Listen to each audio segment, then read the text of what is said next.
தமிழன் தொலைக்காட்சி சொந்தங்களுக்கு கிறிஸ்டபர் தாஸின் அன்பு வணக்கங்கள். இன்றைய அரசியல் அரங்கம் நிகழ்ச்சிக்காக நம்முடன் தமிழ்நாடு காங்கிரஸ் கமிட்டியிலிருந்து அதன் செய்தி தொடர்பாளர் திரு முருகையன் வந்திருக்கிறார். அவரோட நிறைய விஷயங்கள் நம்ம பேசலாம். குறிப்பாக தற்போது மகாத்மா காந்தி தேசிய ஊரக வேலைவாய்ப்பு திட்டத்தின் பெயர் மாற்றம், திட்டத்தில் பல்வேறு மாற்றங்களை ஏற்படுத்தியிருக்கக்கூடிய மத்திய அரசு, அதன் மீது கடுமையான எதிர்ப்பை பதிவு செய்து கொண்டிருக்கின்ற தமிழக அரசு, உண்மையில் அதற்கான நோக்கம் என்ன, அதில் இருக்கக்கூடிய சிக்கல்கள் என்ன என்பன போன்ற பல்வேறு விவகாரங்களோடு 2026 சட்டமன்ற தேர்தல் களம் எப்படி இருக்கும் என்பன போன்ற நிறைய விஷயங்களையும் நாம் முருகையினோடு பேசலாம். சார் வணக்கம். வணக்கம். நலமா இருக்கீங்களா? நலம் சார். நான் தலைப்பில் குறிப்பிட்டது போல மகாத்மா காந்தி தேசிய ஊரக வேலைவாய்ப்பு திட்டம் 2005 காங்கிரஸ் ஆட்சியின் போது கொண்டு வரப்பட்டது. இப்போ பெயர் மாற்றம் அப்படின்னு நம்ம பேசிகிட்டு இருக்கோம். பெயர் மாற்றம் மட்டுமில்லாது நிறைய சிக்கல்கள், நிறைய குழப்பங்கள், நிறைய குளறுபடிகள், நிதி தொடர்பாக கூட நிறைய சுமையை சுமத்தி இருக்கிறது மத்திய அரசு அப்படின்னு தமிழகம் கடுமையாக எதிர்ப்பை பதிவு செய்து வருவதை பார்க்கிறோம். அதை எதிர்த்து போராட்டம் கூட நடைபெறும் என்று அறிவிப்பை வெளியிட்டிருக்கிறார்கள். ஆனால் மத்திய அரசாங்கத்தோட தரப்பு இதை நாங்கள் சீர்படுத்தி இருக்கிறோம், சரி செய்திருக்கிறோம் அப்படின்னு விளக்கம். எப்படி பார்க்குறீங்க திரு முருகன்? அனைவருக்கும் நேயர்களுக்கு வணக்கம். அதாவது 2006 யூபி அரசில் எங்களுடைய காங்கிரஸ் தலைமையிலான ஆட்சியில் நாட்டு மக்கள், கிராமத்து மக்கள் படுகின்ற கஷ்டத்தை பார்த்து வறுமையிலே வாடி பல பேர், நூற்றுக்கணக்கான பேர் மகாராஷ்டிராவில், தமிழ்நாட்டில் கொஞ்சம் குறைவு, மகாராஷ்டிராவில் நிறைய, ஒரு ஆண்டுக்கு 300-400 பேர் இறந்து போகிற சூழ்நிலை குறிப்பிட்டது. பட்டினி சாவு அப்பொழுது ரொம்பவும் பல மாநிலங்களில் நிரம்பி இருந்தது, தமிழ்நாட்டிலும் கொஞ்சம் இருந்தது. அந்த பட்டினி சாவை போக்குவது எப்படி? எல்லா ஏழை மக்களுக்கும், எளிய மக்களுக்கு, வாழ்வாதாரத்தை இழந்திருக்கின்ற கிராம மக்களுக்கு நாம் ஏதாவது ஒரு விமோச்சனத்தை கொடுக்க வேண்டும் என்று கருதிய எங்களுடைய தியாக தலைவி, அப்பொழுது அரசுக்கு முக்கிய பொறுப்பாளியாக இருந்த அன்னை சோனியா காந்தி அவர்கள் நிர்வாகத்தில் டாக்டர் மன்மோகன் சிங் அவர்கள் பிரதமராக இருந்தாலும் அந்த நிர்வாக குழுவுக்கு தலைவர் டாக்டர் இவர் தான், அன்னை சோனியா காந்தி அவர்கள் தான் இந்த மக்களுக்கு நாம் எதையாவது செய்தாக வேண்டும் என்று ரொம்ப யோசனை பண்ணி இந்த 100 நாள் மகாத்மா காந்தி 100 நாள் ஊரக உறுதி திட்டம் என்பதை இதை எப்படியாவது இதை பல பேருடைய யோசனையின் அடிப்படையில் அவர் முன்மொழிந்தார். அப்பொழுது நிதியமைச்சராக இருந்த டாக்டர் மன்மோகன் சிங், நிதியமைச்சராக இருந்த டாக்டர் சிதம்பரம் அவர்கள், இது நம்முடைய பொருளாதாரத்தில் இது செய்வதற்கான கொஞ்சம் வாய்ப்பு கொஞ்சம் குறைவாச்சே, இன்னைக்கு இருக்கிற பொருளாதார நெருக்கடியில் நாம் இதை முழுமையாக செய்துவிட முடியுமா என்று ஒரு கேள்விக்குறி எழுப்பினார். இருந்தாலும் சோனியா காந்தி அவர்கள் இல்லை, உறுதியாக நாம் எப்பாடுபட்டாலும் இதை நாம் செய்தாக வேண்டும் என்று வலியுறுத்தி அமைச்சரவையிலே தீர்மானத்தை கொண்டு டாக்டர் மன்மோகன் சிங் அதை முழுமையாக ஏற்றுக்கொண்டு 2006 கொண்டு வந்த ஒரு மிகப்பெரிய வறுமை ஒழிப்பு திட்டம். இந்த திட்டத்தின் மூலமாக அப்பொழுது நாங்கள் கிட்டத்தட்ட 536 கோடி என்னமோ முதல்ல 2006 ஒதுக்குன அமௌண்ட் அந்த பட்ஜெட்டில். இதில் எல்லாம் இந்த 500 கோடியை நான் இந்த நாட்டு மக்களுக்கு கொடுப்பதனால் ஏதாவது நாட்டு மக்கள் உற்பத்தியை பெருக்குவதோ, இல்லை அது மூலம் கட்டுமானங்களை பெருக்குவதோ, இல்லை வருமானத்தை ஈட்டுவதோ, சொத்துக்களை உருவாக்குவதோ என்பதெல்லாம் நோக்கமே அல்ல. இல்லை, இது கடுமையாக வேலை செய்துதான் இந்த சம்பளத்தை அவர்களுக்கு கொடுக்க வேண்டும் என்பதல்ல. பட்டினியால் வாடுகின்ற ஏழை எளிய கிராமத்து மக்களுக்கு, விவசாய கூலிகளுக்கு, அவர்களுக்கு ஏதாவது ஒரு வேளை 2 வேளை சாப்பாட்டுக்காவது நம்ம வழி செய்ய வேண்டும் என்பதற்காக அவர்கள் ஏதாவது ஊரில் இருக்கக்கூடிய கிராமத்தில் இருக்கக்கூடிய சிறு சிறு வேலைகள், காவாய்கள் வெட்டுவது, சிறு சிறு சாலைகள் சீரமைப்பது, குளங்களை வெட்டுவது, ஏரிகளை தூர்வாருவது, இது போன்ற கிராம விவசாயத்துக்கு உரிய சிறு சிறு சீரமைப்பு பணிகளை நாம் செய்யலாம். அதை செய்ய வேண்டும் என்பதற்காக அதில் வயதான மூத்தவர்களும் கூட அந்த பணிக்கு வருவார்கள். அதில் பல பேர் வேலை செய்ய முடியாமல் கூட இருப்பாங்க. வயது வரம்புலாம் எதுவும் இல்லை. அதில் 100 பேர் இன்னைக்கு வேலை செய்யறாங்க ஒரு கிராமத்தில் இருந்துச்சுன்னா அதில் ஒரு 50 பேர் நல்லா வேலை செய்யக்கூடியவங்களா இருப்பாங்க. ஒரு 40-50 பேர் 2 மணி நேரம் வேலை செய்வாங்க. அப்புறம் ஒரு மரத்தடியில் உட்காந்து ஒரு வெத்தலை பாக்க போட்டுட்டு கொஞ்சம் நேரம் ரெஸ்ட் எடுப்பாங்க. இதெல்லாம் உண்மைதான். இதெல்லாம் இயல்பாக நடந்தது. ஆமாம், இயல்பாக நடந்தது. அதெல்லாம் யாரும் குறை சொல்லவோ குற்றம் சொல்லவோ அவர்கள் கடுமையாக உழைத்து தான் அப்பொழுது 300 ரூபாய் வந்து ஒரு நாளைக்கு சம்பளம் என்று நம்ம கொடுக்கும்போது இதை கடுமையாக உழைத்து அதுக்கு நாம் கூலி கொடுப்பதாக நினைக்கவில்லை. அவர்கள் வாழ்க்கையை நாம் மறுவாழ்வுபடுத்துவதற்காக மறுமலர்ச்சியை உருவாக்குவதற்காக கொண்டு வரப்பட்ட ஒரு அருமையான ஈகை திட்டம். அன்னை சோனியா காந்தி, டாக்டர் மன்மோகன் சிங் அவர்கள் இணைந்து எடுத்த ஒரு அற்புதமான திட்டம் இந்தியாவுடைய பொருளாதார நிலையில. அந்த திட்டத்தில் ரொம்ப அற்புதமான திட்டம். அது மாதிரி அந்த காலத்தில் நிறைய திட்டங்கள் வந்தது. அது வந்து விவசாயிகளுக்குன்னு கிட்டத்தட்ட 71,000 கோடி வந்து விவசாயிகளுடைய கடனை தள்ளுபடி பண்ணியது. அது மாதிரி வந்து மாணவர் கடன்களை தீர்ப்பதற்காக 52,000 கோடியை வந்து மாணவர் கடனை ரத்து செய்தது. இது போன்று பல நல்ல விமோசனமான திட்டங்கள் எல்லாம் கொண்டு வந்த அரசு வந்து 2004 to 2009 அரசு. அந்த அரசிலே வந்து கொண்டு வரப்பட்ட மிகப்பெரிய ஏழை எளிய மக்களுக்கென்று கொண்டு வரப்பட்ட இந்த திட்டம், இந்த 100 நாள் வேலைவாய்ப்பு திட்டம், நம்ம இந்திய நாட்டினுடைய பிதாமகன், உலகத்திலேயே 100 நாடுகளுக்கு மேல் அவருக்கு சிலை வைக்கப்பட்டிருக்கிறது. உலக நாட்டு பல தலைவர்கள் எல்லாம் அவரை தலைவராக ஏற்றுக்கொண்டார்கள். அவருடைய கொள்கை லட்சியம் அவருடைய கோட்பாடுகளை ஏற்றுக்கொண்ட தலைவர்கள் நிறைய இருக்கிறாங்க உலகத்திலேயே, இருந்தார்கள், இருக்கிறார்கள். அப்படி ஒரு பெரிய ஒரு தேச பிதாவை எல்லோரும் அரசியல் ரீதியாக அல்ல, இந்த தேசத்துக்கு சொந்தமான ஒரு பெரிய தலைவர் மகாத்மா காந்தி என்ற அடிப்படையில் அவருடைய ஞாபகார்த்தமாக, ஏன்னா அவர் வந்து கிராம வளர்ச்சியை ராமராஜ்யம் என்று சொன்னதாக சொல்லுவார்கள். அது கிராம ராஜ்யம். அந்த கிராம ராஜ்யத்தை நிர்மாணம் பண்ண வேண்டும் என்று கனவு கண்டவர் அண்ணன் மகாத்மா காந்தி அவர்கள். அதற்கு நாம் செய்கின்ற ஒரு பெரிய பணியாக இருக்கட்டும் என்று இதை கொண்டு வந்து அவருடைய பெயரை நாம் வைத்தோம். அது வந்து வெற்றிகரமாக நடந்து கொண்டு வந்தது. கிட்டத்தட்ட ஒரு 23 கோடி பேர், ஒரு 23 கோடி பேர் அப்பொழுது ஆரம்பத்தில் 23 கோடி பேருக்கு மேல வந்து அந்த பணியில எல்லா கிராமங்கள்லையும் பண்ணாங்க. அது கொஞ்சம் கூடுனுச்சு, குறைஞ்சிச்சு. ஒவ்வொரு கிராமத்தினுடைய பஞ்சாயத்து போர்டு தலைவர் அவர் தான் பொறுப்பு, இல்லை கிராம நிர்வாக அலுவலர் அவங்க தான் பொறுப்பெடுத்து அது வந்து அந்த கிராம மக்களுக்கு போய் சேர வேண்டும்.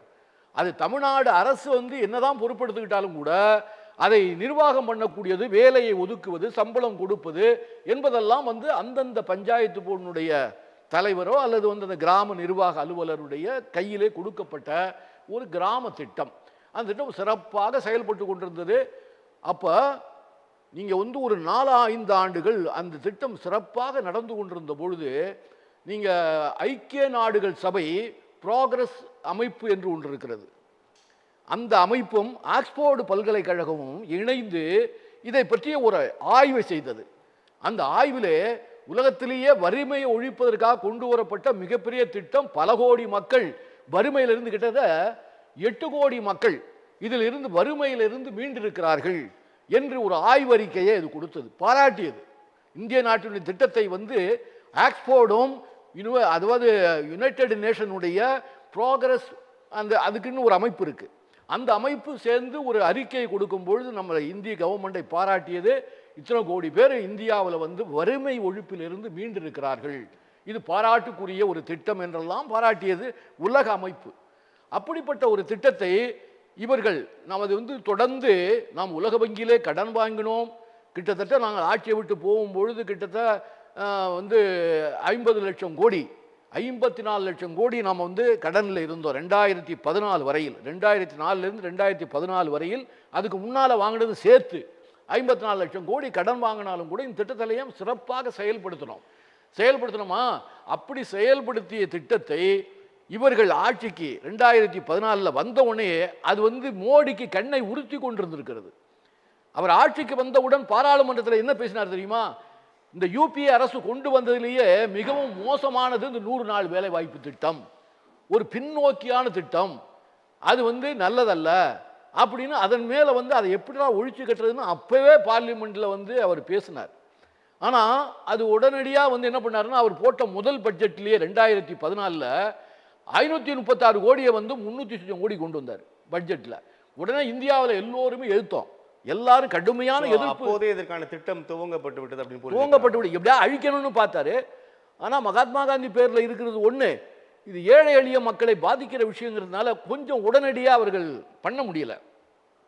அந்த திட்டத்தை அப்பொழுதே போட்டு விட்டார். இப்போ நீங்க சொன்னீங்க திரு முருகையன், அதாவது இந்த திட்டம் வந்து மிகச் சரியாக கொண்டு வரப்பட்டது தான். அங்கே வந்து வயதானவர்கள் இருப்பாங்க, 2 மணி நேரம் வேலை செய்வாங்க, 1 மணி நேரம் ஓய்வு எடுப்பாங்க. இதெல்லாம் தெரிந்து அறிந்து தான் இந்த திட்டத்தை கொண்டு ஆமா. வரணும்னு நீங்கள் அதை சொல்றீங்க காங்கிரஸ் தரப்பு. ஆனால் பாஜக தரப்பு வந்து இந்த திட்டம் கொண்டு வந்ததுக்கான நோக்கம் சிதைகிறது, இது சும்மா வெறுமனே வந்து வேலையே செய்யாம கூலி எதுக்கு அப்படின்ற அதான் நான் விமர்சனங்கள் ஒத்துக்கிறேனே. தொடர்ந்து நம்ம பார்த்தோம். அது கடுமையாக உழைக்க வேண்டும், இந்த நாட்டுக்கு இப்போ சொத்துக்களை அதோட- உருவாக்க வேண்டும் என்பது அதோட கொண்டு வரப்பட்டது. நீட்சியா அப்படி- அது அவன் என்ன சொல்றது, நானே தான் ஒத்துக்கிறேனே. அது வந்து ஏழை எளிய மக்கள்கிட்ட இருந்து உழைத்து அவன் வந்து மிகப்பெரிய பண ஜமீன்தார்கள், மிகப்பெரிய பண முதலாளிகள், விவசாய பெரிய தலைமை 1000 ஏக்கர் 10,000 ஏக்கர் வச்சிருந்தவன்லாம் இந்த ஏழை எளிய மக்களை வாட்டி வதைத்து அவனுக்கு மிக குறைந்த கூலியை கொடுத்து அவர்களை ஏமாற்றி கொண்டிருந்ததெல்லாம் முறியடித்த திட்டம் அது. இந்த வேலை வந்த பிறகு அவர்கள் அந்த குறைந்த கூலிக்கு ஆளை கூப்பிட்டா போக மாட்டாங்க. எனக்கு அங்கேயே கிடைக்குதியா 300 ரூபா, நீ ஒரு 350 ரூபா கொடுக்குறியா, வரேன், இல்லைன்னா நான் அந்த வேலையை செய்கிறேன் அப்படிங்கிற அளவுக்கு அதில் வந்து மத்திய வந்து பிஜேபிக்காரங்களுக்கு பல புகார்கள். இந்த பெரிய முதலாளிகள் நிலச்சுவாந்தார்கள் பிஜேபிக்கு வந்து மிகப்பெரிய கோரிக்கை எல்லாம் வைத்திருப்பார்கள். அப்பொழுதே இவர்கள் கெடுத்து விட்டார்கள், எங்களுடைய விவசாயத்தை கெடுத்து விட்டார்கள், எங்களுக்கு கூலி ஆட்கள் கிடைக்கவில்லை, நாங்கள் ரொம்ப சிரமப்படுகிறோம், இதை எப்படியாவது ஒழிச்சு கட்டணும், நீங்க எப்படியாவது ஆட்சிக்கு வந்தீங்கன்னா இதை ஒழிச்சு கட்டணும்னு ஏற்கனவே உள்ளுக்குள்ளேயே வேலை நடந்திருக்கிறது. அது ஒரு கோஷ்டி அதுக்குன்னு வேலை பண்ணிருக்கு. அது வந்த உடனேயே அந்த பணக்காரர்களுக்கு, ஏன்னா இவர்களுக்கு எப்பவுமே இந்த பண திமிங்கல்களுக்குன்னு ஒரு ஏஜென்ட், அது விவசாயமா இருக்கட்டும் இண்டஸ்ட்ரியா இருக்கட்டும், டாடா பிர்லாங்கிறது இல்லை. நீங்க அதானி அம்பானி வந்து எந்த இடத்துல இருந்தாங்க, 18வது இடத்துல இருந்த அம்பானி வந்து இப்பொழுது 2வது 3வது இடத்துக்கு வந்துட்டார்ல, பல லட்சம் கோடிக்கு அதிபதி ஆயிட்டார்ல. அது மாதிரி எந்த வகையிலான அது விவசாயத்தில் ஈடுபட்டு இருக்கக்கூடிய நிலச்சுவாந்தார்களுக்கும் அவர்கள் ஆதரவாளர்கள். இல்லை, இப்போ இந்த திட்டம் முற்றா ஒழித்து விடவில்லை, இல்ல அது ஃபைன் டியூன் ஒழிக்க முடியாதுங்க.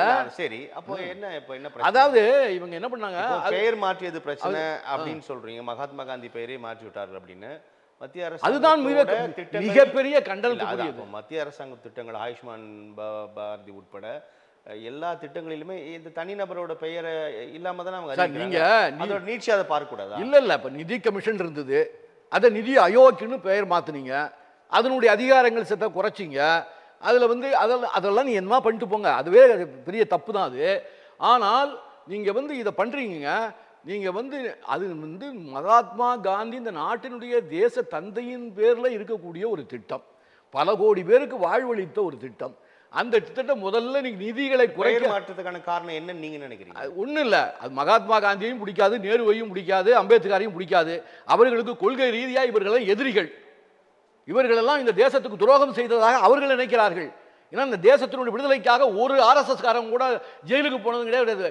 சார்வார்கர் வந்து முதல்ல போராடி ஜெயிலுக்கு போய் மன்னிப்பு கடிதம் எழுதி கொடுத்துட்டு வந்தார்.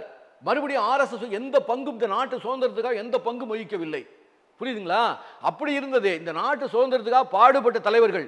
11-12 ஆண்டு காலம் சிறையில் வாழ்ந்தவர் நேரு. அவரை தினசரி பார்லிமெண்ட்ல எந்திரிச்சா உடனே நேருவை பற்றி கொச்சைப்படுத்துவது ஒரு பெரிய வேலையாகி போச்சு. மகாத்மா காந்தி அப்படி இப்படி கொஞ்சம் கொஞ்சம் பேசுறது, கொஞ்சம் விட்டுறது, அப்படி பண்ணிக்கிட்டு இருந்தாங்க.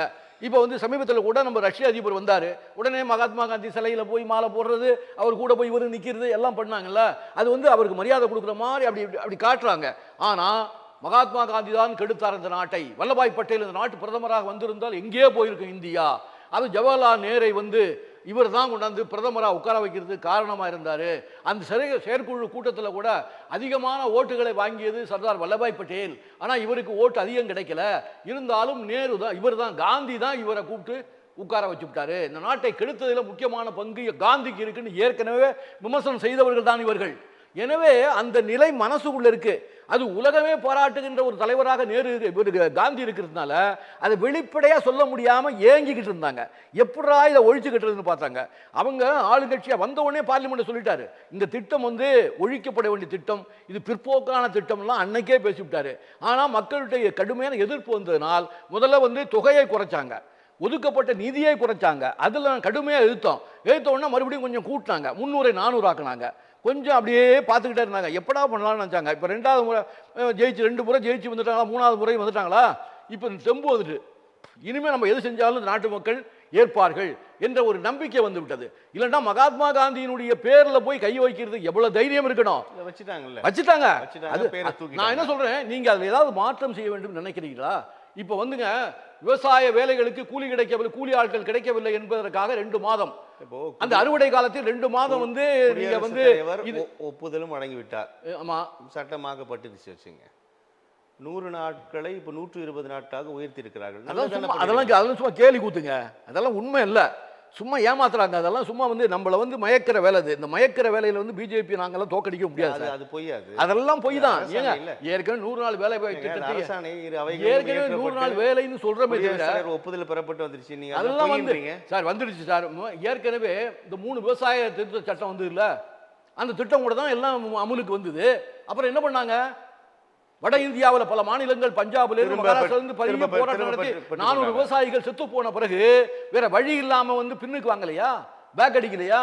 இப்பவும் இதை வந்து விட போறதில்ல. இந்தியா முழுவதும் போராட்டம் நடந்து கொண்டே இருக்கிறது. இன்னைக்கு மம்தா பானர்ஜி கூட போராட்டத்தை அறிவிச்சிருக்காங்க. இங்க வந்து ஸ்டாலின் அவர்கள் போராட்டத்தை அறிவிச்சிருக்காங்க. நாங்க ஒரு போராட்டத்தை நடத்தணும், முந்தின நாள் நடத்திருக்கிறோம். அது மாதிரி இந்தியா முழுவதும் எதிர்த்து போராட்டம். சார் நீங்க அதுல சில குறைகள் இருக்கலாம், குற்றங்கள் இருக்கலாம், சிறு ஊழல் கூட இருக்கலாம், இல்லைன்னு சொல்லல. உங்களுடைய எதிரியே உங்களுடைய மத்திய பிரதேசனுடைய ஒரு அமைச்சருடைய பையனே 600 கோடி ரூபாய் அதுல ஊழல் பண்ணதாக குற்றச்சாட்டு வந்திருக்கு.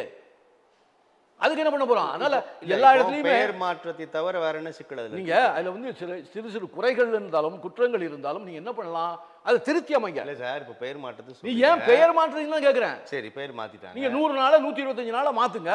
அதுக்கு மகாத்மா காந்தி பெயரை மாத்தினா மகாத்மா காந்தி தடுத்தார் அவரு?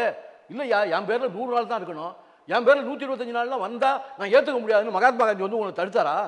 மகாத்மா காந்தி பெயரை எடுப்பதற்கு என்ன காரணம்? அதுக்கு மிகப்பெரிய கண்டனத்துக்குரியது, அவமானத்துக்குரியது.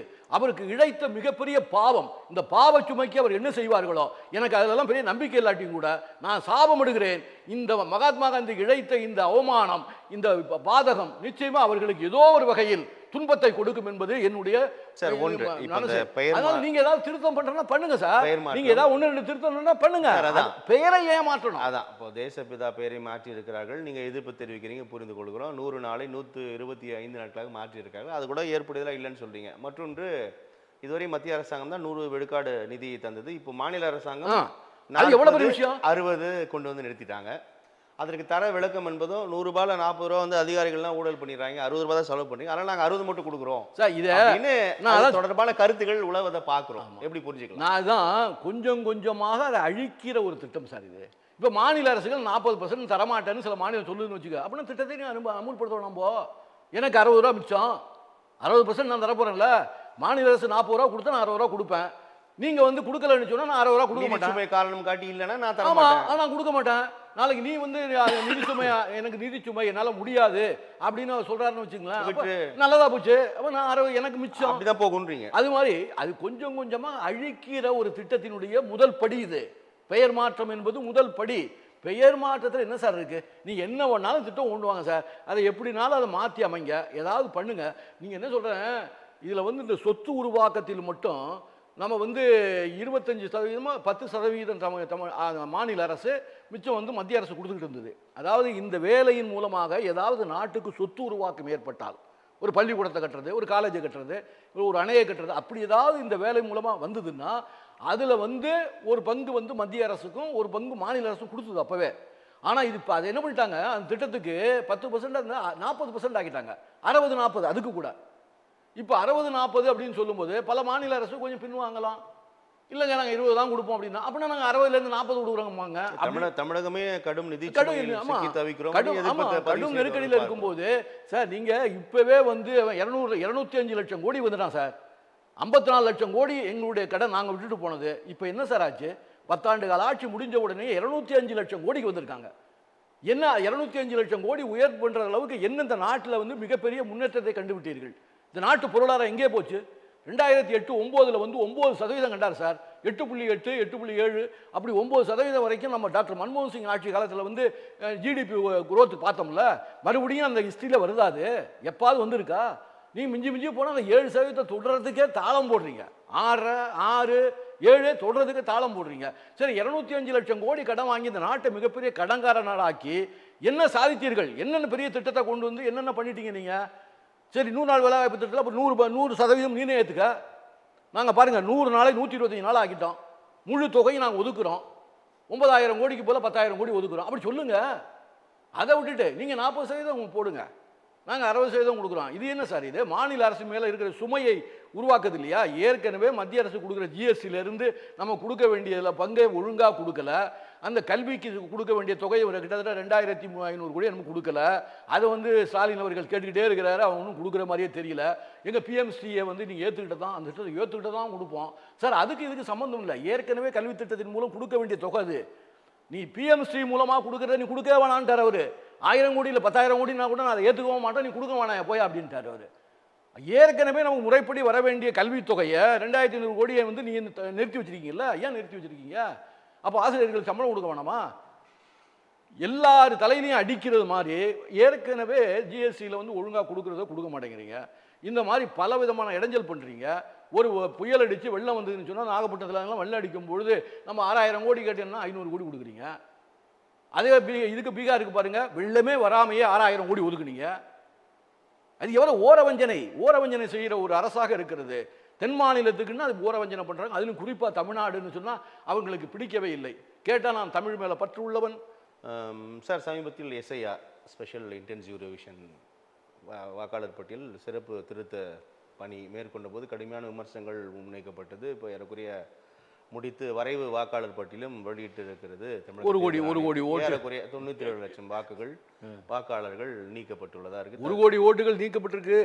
இனிமே சேர்றதுக்கு வாய்ப்பு இருக்கு. சென்னையில் மட்டும் 14 லட்சத்தி சொச்சம். நல்ல விளக்கத்தை கொடுத்திருக்கிறார்கள். இப்போ இன்னமும் ஃபார்ம் 6 ஃபார்ம் 8 மூலமா ஜனவரி 16ஆம் தேதி வரைக்கும் இருக்கு, டைம் இருக்கு. பிப்ரவரி 18 தான் வந்து இறுதி வாக்காளர் பட்டியல். அப்போ பிரீத்திங் டைம் இருக்கு.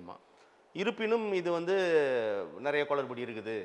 பெண்கள், ஒடுக்கப்பட்டவர்கள், சிறுபான்மையின வாக்குகள் வந்து இவர்கள் பிரித்து விடுவார்கள் அப்படிலாம் துணை முதலமைச்சர் கூட குற்றச்சாட்டு வைத்து வருவதை நம்ம பார்க்குறோம். எப்படி பார்க்கலாம் சார்?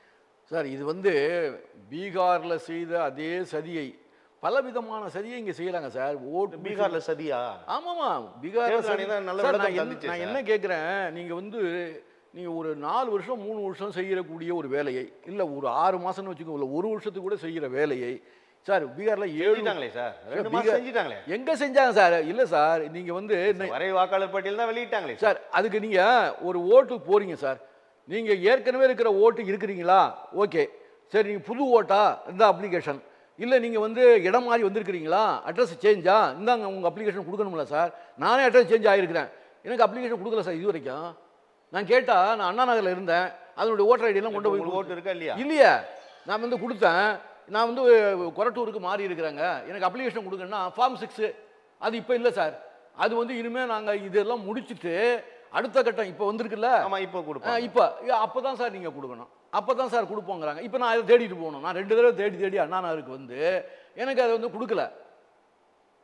நான் இதை வந்து அங்கே மாற்றிட்டேன். ஆனால் இதுக்கு வந்து கொரட்டூருக்கு என்னுடைய இதெல்லாம் கொஞ்சம் மாற்றிருக்கிறேன். மாற்றும் பொழுது என்ன பண்ணுறாங்க, இல்லை அங்கேன்னா நாம் இனிமேல் தான் கொடுப்போம், அது இப்போ கொடுக்க மாட்டோம். அப்போ என்ன பண்ணுவோம் தெரியுமா, ஒரு தடவை 2 தடவை அலைஞ்சு பார்ப்பாங்க கொஞ்சம் பேர். அதை போய் நம்ம ஓட்டு போட்டால் என்ன போடாட்டி என்ன, இதுக்கு போய் நம்ம அலைஞ்சு அப்ளிகேஷன் வாங்கணும், திருப்பி கொண்டு கொடுக்குறது ஒரு தடவை போகணும், இதெல்லாம் தேவையானு சொல்லி பல பேர் அழுத்துப்பட்டு ஒதுங்கிக்கிறதும் உண்டு. வயதான முதியவர்கள் வந்து ரொம்ப அலைய மாட்டாங்க. பல பேர் வந்து, ஏன்னா யாருக்குமே இந்த இந்தியாவில் வந்து யாருக்குமே ஓட்டு கிடையாது சார். இப்போ இனிமேல் இந்த பிப்ரவரி மாதம் அவங்க வெளியிட்ட ஓட்டு லிஸ்ட்டு பிரகாரம் தான் நம்மளாம் ஓட்டே போட முடியும். இப்போ யாருக்குமே ஓட்டு இல்லைன்னு தான் அர்த்தம் இன்றைய தேதியில், இல்லைங்களா? நீங்கள் எல்லா அப்ளிகேஷனும் கொடுக்கலாம் சார். ஏன் அப்படி ஒரு சந்தேகத்தை வெளிப்படுத்துறீங்க? ஏன் அப்படிதான் நீங்கள் வரை வாக்காளர் பட்டியல்ல பேர் இருந்தா பிரச்சனை இல்லை. சரி, நான் என்ன கேட்குறேன், இல்லைன்னா ஃபார்ம் 6 ஃபார்ம் 8 தர சொல்றாங்க. ஆமாம், அதையும் நம்ம அதுலேயும் நீங்கள் சந்தேகம் நம்ம வந்து ஃபார்மை நம்ம கொடுக்குறோம் சார். கடைசியாக வந்து அது சரியாக ஓகேயா பண்ணுறது, பட்டியலில் பேரை கொண்டு போகிறது யார் சார்? சரி, பிப்ரவரி மாதம் வந்து வெளியிடுறாங்க சார் இறுதி பட்டியல், அதில் என் பேர் வரல, நான் என்ன பண்ணணும்? ஒரு பேர் வரல, 2 பேர், ஒரு பேர் இல்ல, என்ன மாதிரி 96 லட்சம் பேர் வரல விட்டுருவாங்க சார். இல்ல சார், மாநிலம் விட்டுருமா? இல்லையே, அது மாதிரி தான் சார் வந்து பீகார்ல ஆச்சு. முதல்ல 65 லட்சம் பேர் நீக்கினாங்க சார். அப்புறம் ராகுல் காந்தி 65 லட்சம் பேர் நீக்கினாங்க. உச்சநீதிமன்றம் சொல்லிச்சு அவங்க யாருன்னு ஆதார் கார்டு ஃபைல் பண்ணுங்க, தேர்தல் ஆணையம் இருங்க பிரமாணம் தாக்கல் பண்ணிச்சு. 65 லட்சம் பேர் முதல்ல நீக்கிட்டாங்க. எந்த அடிப்படையில் நீக்கினாங்க?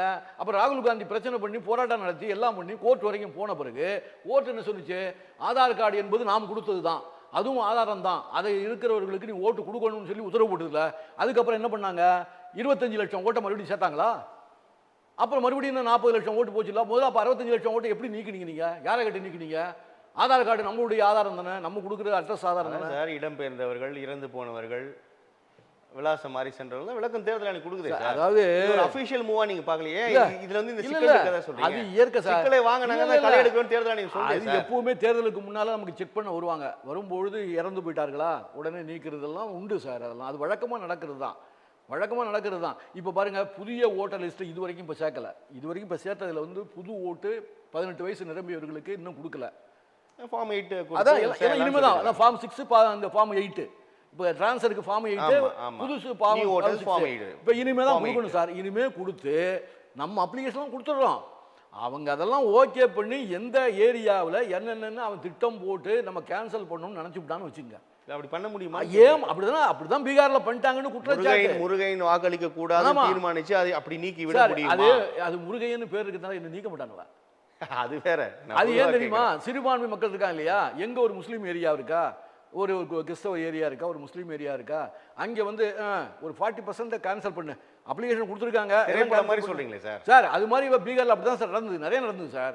நான் அப்படி இப்படி 65 லட்சத்தில் கடைசியில் வந்து கிட்டத்தட்ட ஒரு 30 லட்சம் பேருக்கு வந்து ஓட்டு போட முடியல. அதில் வந்து இறந்தவர்கள் இருக்கலாம், டிரான்ஸ்ஃபர் ஆனவங்க எல்லாம் இருக்கலாம் சார், நான் இல்லைன்னு சொல்லல. இருந்தாலும் அதில் வந்து ரொம்ப கரெக்டாக பர்ஃபெக்டாக நடந்து போச்சுன்னு நினைக்கிறீங்களா? இல்லை, அது நம்ப முடியாது. நீ தான் பாருங்க, ஒரு வாதத்திற்காக நீங்க எஸ்ஐஆரை எதிர்க்கிறீங்க. ஆமா, எஸ்ஐஆர் எதுக்கல சார்? சார் எஸ்ஐஆர் எதுக்கல சார்? ஆனா அதுக்குரிய காலம். அது கேரளாவை நம்ம பார்க்கிறோம், மேற்கு வங்கத்துல இந்த எதிர்ப்பு அங்க ரொம்ப வலுவா இருக்குது. ஆனா இங்க வந்து தமிழகத்துல அப்படி இல்லையே சார். இல்ல, நாங்க பலமா வேணும்தான், ஆனா இந்த காலகட்டங்கள் வேணாம். ஏன் தெரியுமா? யார் ஏற்கிறோம் தான் அப்படின்னு ஏன் ஒரு பாலிசியா இருக்கீங்க? இல்ல இல்ல, அவருடைய சார்ஜ் வைக்க மாட்டீங்க. இல்ல சார், நாங்க இல்ல ஏற்க மாட்டீங்க. நான் என்ன சொல்றேன், நான் எதுக்குறேன் அப்படின்னு சொல்லிட்டு நான் பேசாம வீட்டுல உட்கார்ந்தேன்னு வச்சுக்க, அதை பத்தி அவன் கவலையப்பட மாட்டான். அவங்க வேண்டிய 4 லட்சம் ஓட்டை மட்டும் சேர்த்துட்டு மிச்சம் ஒரு 2 லட்சம் ஓட்டை, 2 கோடி ஓட்டை நீக்கிவிட்டு எலெக்ஷன் வச்சுருவாங்க சார். அரசாங்கம் அவங்க கையில் இருக்குது சார், அதிகாரம் அவங்க கையில் இருக்குது சார். நாங்கள் இந்த முடிவை எதிர்க்கிறோம். நீங்கள் ஒரு 6 மாதம் அல்லது 1 வருஷத்துக்கு செய்ய வேண்டிய இந்த வேலையை, இந்த எஸ்ஐஆர் வேலையை நீங்கள் வெறும் 2 மாதத்தில் இல்லை 1 மாதத்துக்குள்ள நீங்கள் இதை முடிச்சிடுறேன் அப்படின்னு சொல்கிறது இது சாத்தியம் அல்ல. 3 கோடி வீடுகளுக்கு இந்த நம்ம நியமிக்கக்கூடிய ஆட்கள் 3 கோடி வீட்டுக்கு. இப்போ என் வீட்டுக்கெல்லாம் அண்ணா நகரில் ஒரு குவார்டர்ஸ் சார். இப்போ நம்ம எங்களுடைய கொரட்டூர்லேயே ஒரு வீட்டு கூட ஆள் வரல சார். கீழே ஒரு டேபிள் சேரை போட்டுக்கிட்டு பிளாக்ல வந்து உட்காந்துட்டாங்க. 10 பிளாக் இருக்கு, பிளாக்ல ஒரு டேபிள் சேரை போட்டு உட்காந்தாங்க. வந்து யார் இறங்கி வந்து ஃபார்ம் வாங்கி அவன் ஃபுல்லப் பண்ணி கொடுத்தான். எவனும் வீட்டை விட்டு இறங்கி வர முடியாத வயசானவன் இருக்கான்னு வச்சுங்க, அவன் இறங்கி வந்து அவன்கிட்ட கேட்கலன்னு சொன்னா அவன் கண்டுக்கவே இல்லை. சரி, வாக்கு தேவைப்படுவோர் வந்து போடுங்க, இல்லைன்னா விடுங்க. அதான் சார், நீங்க வயதானவர்கள் 80-90 வயசானவங்கலாம் வீட்டில் இருப்பாங்க சார். அவன் பிள்ளைங்களாம் வெளிநாட்டில் இருப்பான். அந்த 2 வயதானவர்கள் வந்து அடப்பையா ஓட்டாது கேட்டாவிட்டு அவன் வீடுதான்னு வச்சுக்க. அவன் வந்து நீங்க வீடு தேடி போய் தானே நீங்க கேட்கணும். ஒன்று ரூல்ஸ் என்ன, வீடு தேடி போய் நீ கதவை தட்டி நீங்க உயிரோட இருக்கிறீங்களா இல்லையா, இந்த ஓட்டு ஏற்கனவே இருக்கு லிஸ்ட்ல, நீங்க இருக்கிறீங்களா இல்லையான்னு கண்டுபிடிக்கணும். யார் வீட்டுக்கு வந்தாங்க? என் வீட்டுக்கெல்லாம் வரல சார், அண்ணா நகர் வீட்டுக்கும் வரல, அது மாதிரி கொரட்டூர் வீட்டுக்கும் வரல. அண்ணா நகர்லயும் குவார்டர்ஸ்லாம் இருந்தேன், அங்கேயும் குவார்டர்ஸ் தான். என் வீட்டுக்கு வந்தாங்க சார். உங்க வீட்டுக்கு தனி வீடா? அப்பார்ட்மெண்ட் உங்க வீட்டுக்கு வந்தாங்களா? அப்ப எங்க வீட்டுக்கெல்லாம் ஏன் சார் வரல? எங்க வீட்டுக்கெல்லாம் அங்கே கீழே வந்து ஒரு டேபிள் சேரை போட்டு உட்கார்றாங்க. நம்ம போய் தேடி போய் சார் வாதத்திற்காக சொல்ல நான் இதுக்காக இல்லை, என்னுடைய வாக்கு இந்த இருக்குங்க, அந்த ஐடி இருக்கு, ஃபார்ம் கொடுங்க அப்படின்னு சொல்லி நம்ம வாங்கி ஃபில்லப் பண்ணி கொடுக்குறோம்னு வச்சுக்கோங்க. வீடு வீடாக போய் கதவு தட்டுவது வந்து சாத்தியம் இல்லைன்னு சொல்கிறேன். நான் எஸ்ஐஆரை எதுக்கல சார், எஸ்ஐஆர் 8வது முறை இது. இப்போ இந்த நடைமுறை சிக்கல்கள் மூலமாக எழக்கூடிய பிரச்சனைகளை தேர்தல் ஆணையம் கவனத்தில் கொள்ளன்னு சொல்றீங்க. இல்லை, இது மத்திய அரசு என்ன திட்டமிட்டு பண்றதுன்னு சார். அந்த திட்டம் தவறாக இருந்தாலும் நான் தவறு என்று சொல்லலாமே தவிர நாங்கள் சும்மா இருந்துட மாட்டோம். அது திமுக வந்து என்ன பண்ணுது, கடுமையாக வந்து இந்த பிஎல்ஓ எல்லாம் போட்டு அவங்க ஆட்களை எல்லாம் போட்டு நீங்கள் வந்து போய் எவனா வீட்டில் போய் அழைச்சிட்டு வந்து எல்லாம் வாங்கி கொடுங்க, உதவி பண்ணுங்கன்னு சொல்லி எல்லாம் பெரிய முயற்சி பண்ணனால தான் இந்த அளவுக்காவது இந்த ஓட்டு சேர்ந்துருக்கு. 1 கோடி ஓட்டு இப்போ நீக்கப்பட்டிருக்கு. 1 கோடி ஓட்டு லிஸ்ட்டில் வரல. அதில் செத்தவன் இருப்பான், நான் இல்லைன்னு சொல்லலை, இறந்தவர்கள் இருப்பாங்க, டிரான்ஸ்ஃபர் ஆனவங்க இருப்பாங்க. அது இன்னும் 1 மாதம் இருக்குது. இந்த 16ஆம் தேதி வரைக்கும், ஜனவரி 16க்குள்ளே இன்னும் எவ்வளோ ஓட்டு நம்ம போய் சேருது அதெல்லாம் பார்த்து தான் தமிழ்நாட்டில் என்ன முடிவுன்னு தெரியும். ஆனாலும் இங்கே உள்ள திராவிட முன்னேற்ற கழகமோ அல்லது காங்கிரஸாக இருக்கட்டும், எல்லா கட்சியுமே கொஞ்சம் முயற்சி எடுக்கிறாங்க. அது எப்படியாவது அவங்க என்னதான் சதி பண்ணாலும் பீகாரில் நடந்தது மாதிரி இங்கே நடந்துடக்கூடாது, நம்ம இவங்க சதியெல்லாம் முறியடித்து வெற்றி பெற்று விட வேண்டும் என்று முயற்சி பண்ணுறாங்க சார்.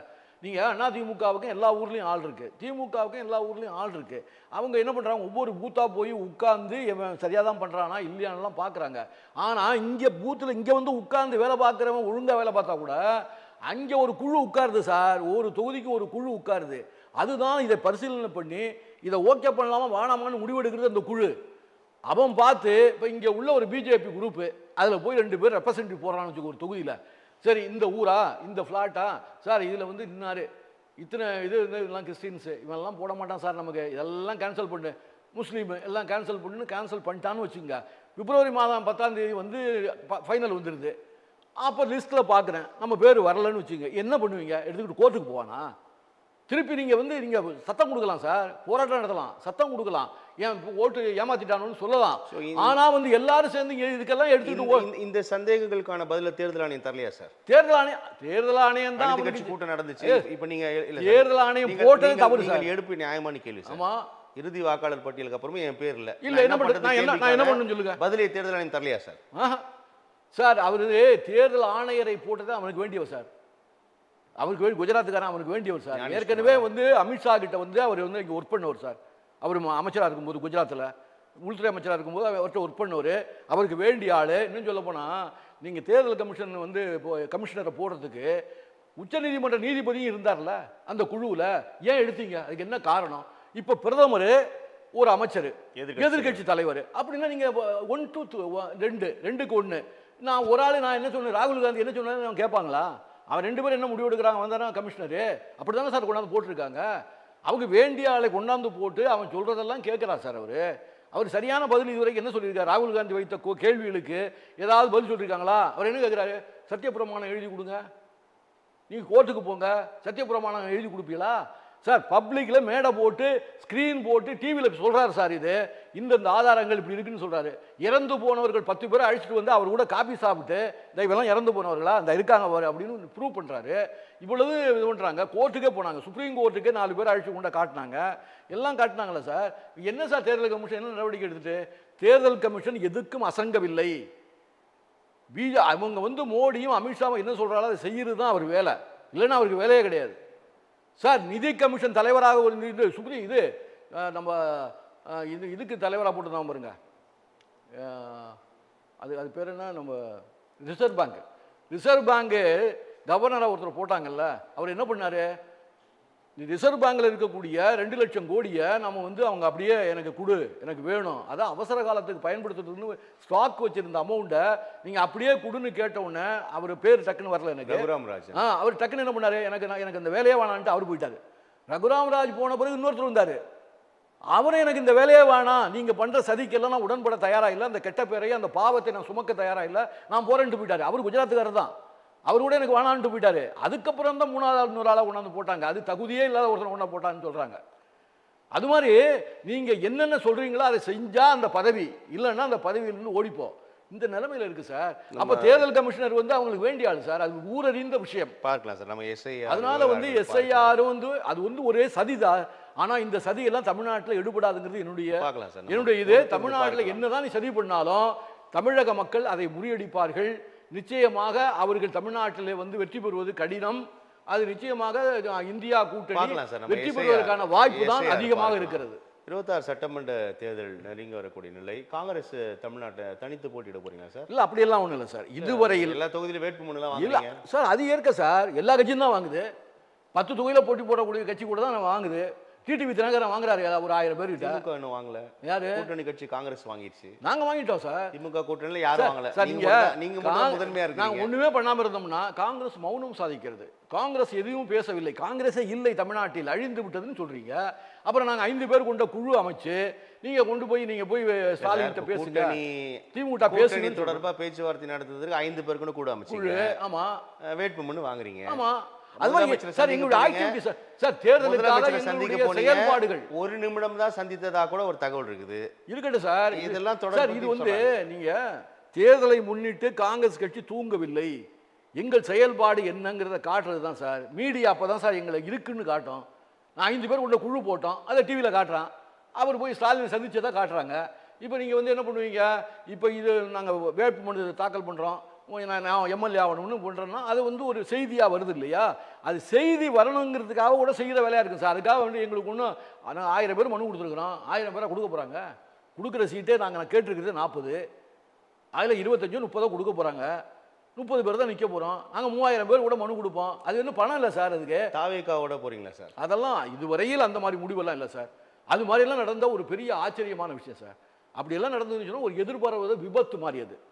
இதுவரையில் அந்த மாதிரி எந்த முடிவும் சமீபத்தில் ராகுல் காந்தியோட நெருங்கிய நண்பர் அதெல்லாம் பிரவீன் இப்போ சக்கரவர்த்தி கூட பிரவீன் சக்கரவர்த்தி சந்திப்பு சார், அதெல்லாம் யாரும் வேணா சந்திக்கிட்டு சார். பிரசாந்த் கிஷோர் மூலமாக பிரியங்கா காந்தியிடம் பேசியிருக்கிறார்கள்.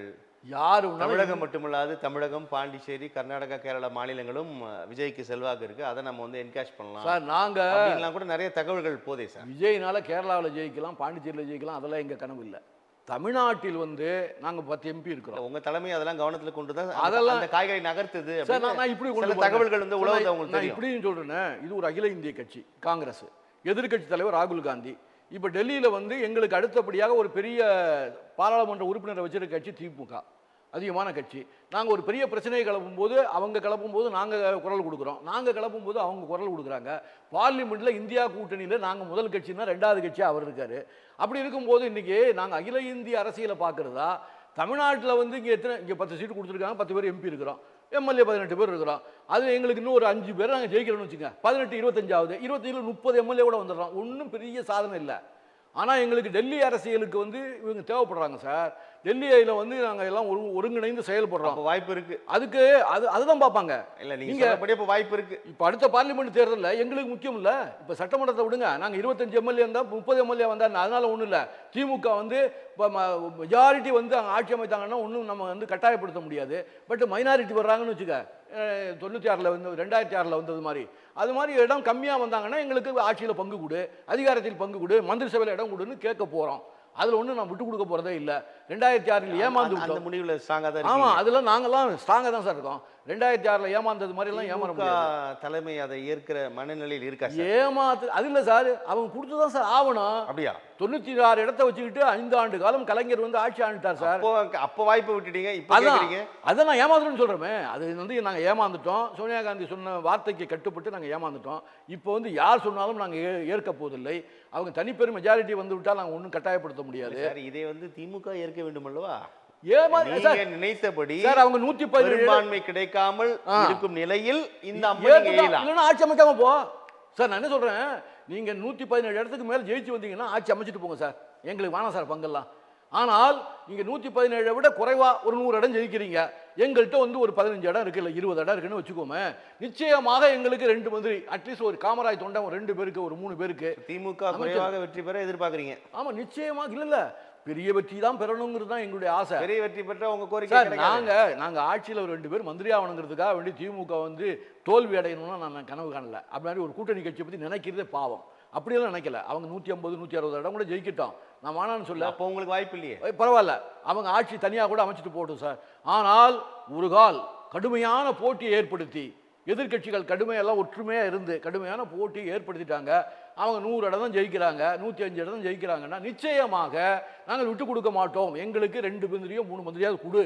அது மாதிரி விடுதலை சிறுத்தைகள் ரெடியாக தான் இருக்காங்க. எல்லா கட்சியும் ரெடியாக தான் இருக்கு, கம்யூனிஸ்ட் ரெடியாக இருக்கு. அப்படி ஒரு நெருக்கடி ஏற்படும் போது திமுக அன்னைக்கு கலைஞர் அது வந்து பிடிவாதம் பண்ணார் சார். ஆனால் ஸ்டாலின் அப்படி இல்லை. ஸ்டாலின் ஓரளவுக்கு ராகுல் காந்திக்கு மரியாதை கொடுக்குறார். ஒரு பிரதர்ஸ் மாதிரி அவங்க பழகுறாங்க. அவங்க ஒரு ரெக்வெஸ்ட் அதை எதிர்கொள்ற நிலைக்கு வந்துட்டீங்க. ஆமா, இல்லாம வந்துருச்சா? ஆமா, நிச்சயமாக. உங்க மாநில தலைமை வந்துட்டாரா? என்ன இதுக்கு? உங்க மாநில தலைமை வந்துருவாரா? எதுக்கு? பங்கு கேட்கறதுக்கா சார்? என் நிலைமை எப்படி சார் போகுது? தேர்தல் முடிவு எப்படி வருதோ அதை பொறுத்து தான் சார். அது தேர்தல் முடிவில் மைனாரிட்டியாக இருந்தாங்கன்னா எங்களுக்கு பங்கு கொடுத்தே தீர வேண்டும். மெஜாரிட்டி பார்த்தீங்கன்னா நீங்கள் ஆண்டுட்டு போங்க. அதுதான் எங்கள் இப்போ நாங்கள் அந்த கோரிக்கை வைக்கல. இப்போ அந்த கோரிக்கை வச்சோம்னா அது மக்கள் ஏற்றுக்கல அப்படிம்பீங்க.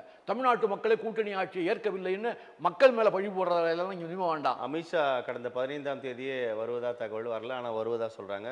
ஜனவரி 2-3 தினங்கள் பிரதமர் தமிழகத்துக்கு வருவதாக கூட ஒரு தகவல்லாம் இருக்குது.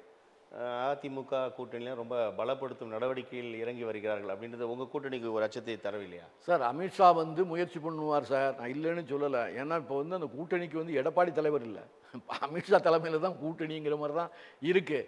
அவர் வந்து எடப்பாடி வந்து முதலமைச்சர் சட்டமன்ற தேர்தல் தான் சார். அதான் அவர்தானே சார் தலைவர். இருக்கட்டும் சார். அதிமுக கூட்டணி சார் தான் அப்படின்னு சார் சொன்னா பாஜக. அப்புறம் ஏன் அமித்ஷாவை எதிர்பார்க்குறீங்க? தேசிய ஜனநாயக கூட்டணி என்பது அது அப்ப டெல்லி நீங்க முடிவெடுங்க சார். இப்போ வந்து டிடிவி தினகரன் என்ன என்ன சார் சொல்றாரு? முடிவு எடுக்கல? அவர்தான் சார் சார் முடிவு டிடிவி தினகரன் என்ன சொல்றாரு? பொதுக்குழு எடப்பாடி பாத்தீங்களா முதலமைச்சர் இல்லையா?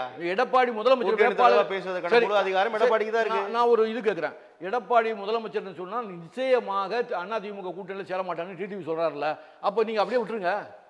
அப்புறம் எதுக்கு அமித்ஷா வர்றாரு, அவர் கூப்பிட்டு பேசுவாரு கொள்வாருன்னு சொன்னா அப்புறம் வந்து எடப்பாடி எடப்பாடி ஏற்றுப்பாரு? அவர் நிலையில ரொம்ப உறுதியா தானே இருக்காரு.